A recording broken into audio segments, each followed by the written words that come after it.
ഇനി എന്നെ കേട്ടെന്നോ ഞണ്ട് ശ്യാമേണ്ണ എങ്ങനെയുണ്ട് സംഭവം? കുഴപ്പമില്ല, അടിപൊളിയാ അടിപൊളിയാ അല്ലേ?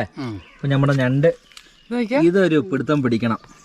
ഞാൻ പതുക്കെ വന്നാ മതിയാ, ഇപ്പൊ പറഞ്ഞില്ല. നീ അവിടെ ചൂടുമ്പോ ക്യാമറ ചെയ്തേ അന്ന് ഇത് ഇവിടെ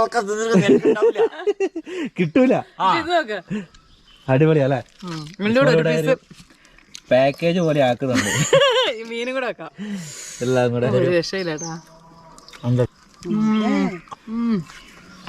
ഓ ഈ ഗ്രേവി ഒരു രക്ഷയില്ല കേട്ടോ, നല്ല അടിപൊളിയാ.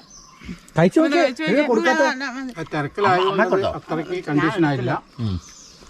കപ്പ ഇങ്ങനെ എടുക്കണേ കണ്ടോ, തക്കാളി കൂട്ടി ഇങ്ങനെ എടുക്കും അമ്മേ. ഞണ്ട് കറി